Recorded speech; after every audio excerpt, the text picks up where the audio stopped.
Hey everybody, it's Miss Elizabeth again. I'm here for another installment of Bedtime Stories.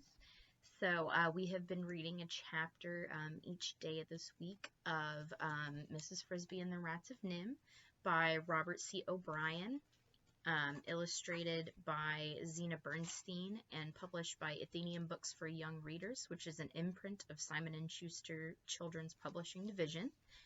I know we only read one chapter the last 2 days, but I think today I want to do 2, and probably tomorrow as well. That way you get just a little bit longer of content, a little bit more of the good stuff. And I'm going to open up with chapter 3. And if you remember from yesterday, where we left off was Miss Frisby was just leaving Mr. Age's house with the medicine for Timothy. So we're going to start on chapter 3, which is called The Crow and the Cat. Mrs. Frisby looked again at the sun and saw that she faced an unpleasant choice.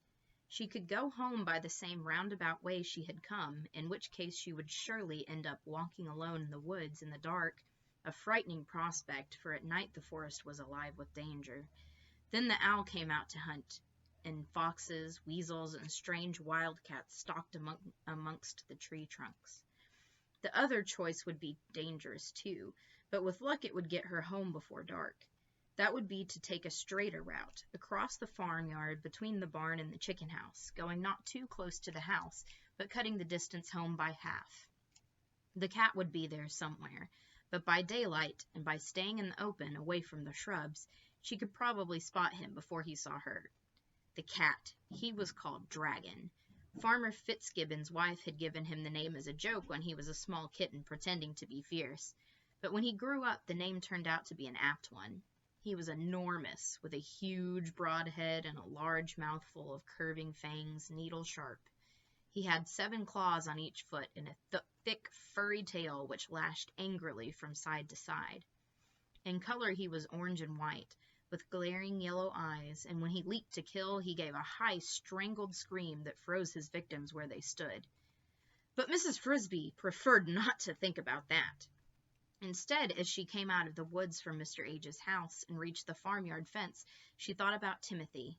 She thought of how his eyes shone with merriment when he made up small jokes, which he did frequently, and how invariably kind he was to his small, scatterbrained sister, Cynthia. The other children sometimes laughed at her when she made mistakes, or grew impatient with her because she was forever losing things, but Timothy never did. Instead, he would help her find them, and when Cynthia herself had been sick in bed with a cold, he had sat by her side for hours and entertained her with stories. He made these up out of his head, and he seemed to have a bottomless supply of them. Taking a firm grip on her packets of medicine, Mrs. Frisby went under the fence and set out toward the farmyard. The first stretch was a long pasture. The barn itself, square and red and big, rose in the distance to her right. To her left, farther off, were the chicken houses. When at length she came abreast of the barn, she saw the cattle wire fence that marked the other end of the pasture, and as she approached it, she was startled by a sudden outburst of noise. She thought at first it was a hen, strayed from the chicken yard, caught by a fox. She looked down the fence and saw that it was no hen at all, but a young crow, flapping in the grass, acting most odd. As she watched, he fluttered to the top wire of the fence, where he perched nervously for a moment. Then he spread his wings, flapped hard, and took off. But after flying 4 feet, he stopped with a snap and crashed to the ground again, shedding a flurry of black feathers and squawking loudly. He was tied to the fence. A piece of something silvery, it looked like wire, was tangled around one of his legs, and the other end of it was caught in the fence. Mrs. Frisby walked closer, and then she could see it was not wire after all, but a length of silver-colored string, probably left over from a Christmas package. The crow was sitting on the fence, pecking ineffectively at the string with his bill, cawing softly to himself, a miserable sound. After a moment he spread his wings, and she could see he was going to try to fly again. "Wait!" said Mrs. Frisby. The crow looked down and saw her in the grass. "Why should I wait? Can't you see I'm caught? I've got to get loose." "But if you make so much noise again, the cat is surely to hear, if he hasn't heard already. You'd make noise, too, if you were tied to a fence with a piece of string and with night coming on." "I would not," said Mrs. Frisby, "if I had any sense and knew there was a cat nearby. Who tied you?" She was trying to calm the crow, who was obviously terrified. He looked embarrassed and stared at his feet. "I picked up the string. It got tangled with my foot. I sat on the fence to try to get it off, and it caught on the fence." "Why did you pick up the string?" The crow, who was very young indeed, in fact only a year old, said wearily, "Because it was shiny." "You knew better." "I had been told." Bird brain, thought Mrs. Frisby, and then recalled what her husband used to say. The size of the brain is no measure of its capacity.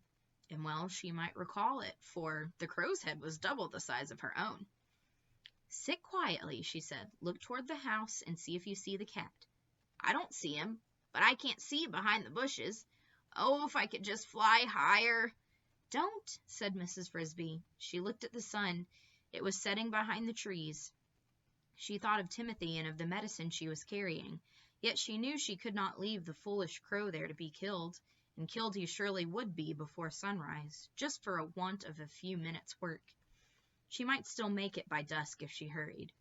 "Come down here," she said. "I'll get the string off." "How?" said the crow dubiously. "Don't argue. I only have a few minutes." She said this in a voice so authoritative that the crow fluttered down immediately. "But if the cat comes," he said, "if the cat comes, he'll knock you off the fence with one jump and catch you with the next. Be still." She was already at work with her sharp teeth, gnawing at the string. It was twined and twisted and twined again around his right ankle, and she saw she would have to cut through it 3 times to get it off. As she finished the second strand, the crow, who was staring toward the house, suddenly cried out, "I see the cat!" "Quiet!" whispered Mrs. Frisby. "Does he see us?" "I don't know. Yes, he's looking at me. I don't think he can see you." "Stand perfectly still. Don't get in a panic." She did not look up, but started on the 3rd strand. "He's moving this way." "Fast or slow?" "Medium. I think he's trying to figure out what I'm doing." She cut through the last strand, gave a tug, and the string fell off. "There, you're free. Fly off and be quick." "But what about you?" "Maybe he hasn't seen me." "But he will. He's coming closer." Mrs. Frisby looked around. There was not a bit of cover anywhere near, not a rock, nor a hole, nor a log, nothing at all closer than the chicken yard, and that was in the direction the cat was coming from and a long way off. "Look," said the crow. "Climb on my back, quick, and hang on." Mrs. Frisby did what she was told, first grasping the precious packages of medicine tightly between her teeth. "Are you on?" "Yes." She gripped the feathers on his back, felt the beat of his powerful black wings, felt a dizzying upward surge, and shut her eyes tight. "Just in time," said the crow, and she heard the angry scream of the cat as he leaped at where they had just been. "It's lucky you're so light. I can scarcely tell you're there." Lucky indeed, thought Mrs. Frisby. If it had not been for your foolishness, I'd never have gotten into such a scrape. However, she thought it wise not to say so, under the circumstances. "Where do you live?" asked the crow. "In the garden patch, near the big stone." "I'll drop you off there." He banked alarmingly, and for a moment Mrs. Frisby thought he meant it literally. But a few seconds later, so fast does the crow fly, they were gliding to earth a yard from her front door. "Thank you very much," said Mrs. Frisby, hopping to the ground. "It's I who should be thanking you," said the crow. "You saved my life." "And you mine." "Ah, but that's not quite even. Yours wouldn't have been risked if it had not been for me and my piece of string." And since this is just what she had been thinking, Mrs. Frisby did not argue. "We all help one another against the cat," she said. "True. Just the same, I am in debt to you. If the time ever comes when I can help you, I hope you will ask me. My name is Jeremy. Mention it to any crow you see in these woods, and he will find me." "Thank you," said Mrs. Frisby. "I will remember." Jeremy flew away to the woods, and she entered her house, taking the 3 doses of medicine with her. All right, Chapter 4. Mr. Fitzgibbon's Plow. When Mrs. Frisby went into her house, she found Timothy asleep and the other children waiting, frightened, sad, and subdued. "He went to sleep right after you left," Teresa said. "He's waked up twice, and the second time he wasn't delirious. He said his chest hurt and his head hurt. But, Mother, he seemed so weak, he could hardly talk." He asked where you were, and I told him. Then he went back to sleep. Mrs. Frisby went to where Timothy lay, a small ball of damp fur curled under a bit of cloth blanket. He looked scarcely larger than he had when she and Mr. Frisby had carried him to Mr. Age's as an infant, and the thought of that trip made her wish Mr. Frisby were alive to reassure the children and tell them not to worry. But he was not, and it was she who must say it. "Don't worry," she said. "Mr. Ages gave me some medicine for him and says he will recover." She mixed the contents of one of the packets, a gray-green powder, and water, and then gently shook Timothy awake. He smiled. "You're back," he said in a voice as small as a whisper. "I'm back, and I've brought you some medicine. Mr. Ages says it will make you all right." She lifted his head on her arm, and he swallowed the medicine. "I expect it's bitter," she said. "It's not so bad," he said. "It tastes like pepper." And he fell back to sleep immediately. The next morning, as predicted, his fever was lower, his breathing grew easier, and his heartbeat slowed down. Still, that day he slept 7 hours out of each 8. The next day he stayed awake longer, and on the third day he had no fever at all, just as Mr. Ages had said. However, since Mr. Ages had been right in all that, Mrs. Frisby knew he was sure to have been right in the other things he had said. Timothy was really not really strong yet. He must stay in bed, stay warm, and breathe only warm air. During those 3 days she had stayed close by his side, but on the 4th she felt cheerful enough to go for a walk, and also to fetch some more of the corn from the stump so they could have it for supper. She went out her front door into the sunshine and was surprised to find a spring day waiting for her. The weather had turned warm while she had stayed indoors. February was over, and March had come in, as they say, like a lamb. There was a smell of dampness in the air as the frosted ground thawed, a smell of things getting ready to grow. It made her feel even more cheerful than before, and she walked almost gaily across the garden. And yet, despite the fine warmth of the day, indeed, in a way because of it, Mrs. Frisby could not quite get rid of a nagging worry that kept flickering in her mind. It was the kind of worry that, if you push it out of this corner of your thoughts, pops up in that corner, and finally in the middle, where it has to be faced. It was the thought of moving day. Everybody knows that the groundhog comes up from the deep hole where he has slept away the winter, looks around, and if he decides the cold weather is not over, goes back down to sleep for another 6 weeks. Field mice like Mrs. Frisby are not so lucky. When winter is over, they must move out of the garden and back to the meadows or the pasture. For as soon as the weather allows, Farmer Fitzgibbon's tractor comes rumbling through, pulling the sharp-bladed plow through the soil, turning over every foot of it. No animal caught in the garden that day is likely to escape alive, and all the winter homes, all the tunnels and holes and nests and cocoons are torn up. After the plow comes the harrow with its heavy creaking discs, and then the people with hoes and seeds. Not all the field mice move into the garden for the winter, of course. Some find their way to barn lofts. Some even creep into people's houses and live under the eaves or in attics, taking their chances with mouse traps. But the Frisbys had always come to the garden, preferring the relative safety and freedom of the outdoors. Moving day, therefore, depends on the weather, and that is why a fine day set Mrs. Frisby worrying, even as she enjoyed it. As soon as the frost was out of the ground, the plow would come, and that could happen as much as a month earlier or later, one year than the last. And the worry was this: if it came too soon, Timothy would not be able to move.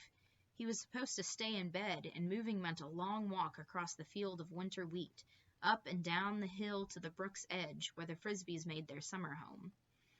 Not only that, the home itself would be damp and chilly for the first few weeks, as summer homes always are, until early spring turned to late spring, and the nights grew truly warm. This was something that Mrs. Frisby and the children did not ordinarily mind. Moving day, in fact, was normally a gay time, for it marked the end of the gray weather and the frost. It was like the beginning of a summer holiday. But this year, now that Mrs. Frisby had faced the problem, she did not see any answer except a hope that the day would not come too early. In another month, according to Mr. Ages, Timothy would be strong enough. Perhaps she was only borrowing trouble. One warm day, she told herself, does not make a summer, no, nor even a spring. She walked on through the garden and saw ahead of her a small figure she knew. It was a lady shrew, a tiny thing scarcely bigger than a peanut, but with a wit as sharp as her teeth. She lived in a simple hole in the ground a few yards away. Mrs. Frisby met her often and had grown to like her, though shrews are generally unpopular, having a reputation for short tempers and extremely large appetites. "Good morning," said Mrs. Frisby. "Ah, Mrs. Frisby, good morning indeed. Too good is what I'm thinking." The shrew was holding a stalk of straw, which she now thrust into the earth. It went down easily for 2 inches or more before it bent in her hand. "Look at that! The top of the frost is gone already. Another few days like this and it will be all gone. Then we will have the tractor in here again, breaking everything up." "So soon? Do you really think so?" asked Mrs. Frisby, her worry returning in a rush, stronger than before. "He plows when the frost is gone. Remember the spring of '65? That year he plowed on the 11th day of March, and on a Sunday at that. I moved down to the woods that night and nearly froze to death in a miserable hollow log. And that day came after a week of days just like this." Mrs. Frisby did remember it. Her family, too, had shivered through those chilly nights. For the fact was, the earlier moving day came, the colder the nights were likely to be. "Oh, dear," she said, "I hope it doesn't happen this year. Poor Timothy's too sick to move." "Sick, is he? Take him to Mr. Age's." "I've been myself, but he was too weak to get out of bed, and still is." "Sorry to hear that. Then we must hope for another frost, or that the tractor will break down. I wish someone would drive a tractor through his house and see how he likes it." So muttering, the lady shrew moved off, and Mrs. Frisby continued across the garden. The remark was illogical, of course, for they both knew that without Mr. Fitzgibbon's plow there would be no garden to live in at all, and there was no way he could turn the earth without also turning up their houses. Or was there? What the shrew had said was meant to be sympathetic, but it was not helpful. It meant, Mrs. Frisby realized, that she, too, could see no solution to the problem, but that did not mean that there was none. She remembered something her husband, Mr. Frisby, used to say. All doors are hard to unlock until you have the key. All right, she must try to find the key. But where? Whom to ask? And then, as if to make things worse, she heard a sound that filled her with alarm. It came from across the fence in the farmyard, a loud, sputtering roar. It was Mr. Fitzgibbon starting his tractor. All right, so that is the end of Chapter 4. Things are getting pretty intense. I hope you guys are enjoying this. I know I am. Sorry, again, for my shaking camera because of my laptop, but of course, I will continue tomorrow. We will be starting with the 5th chapter, which is actually fittingly called 5 Days. And I am looking forward to it. And I will see all of y'all then. Bye.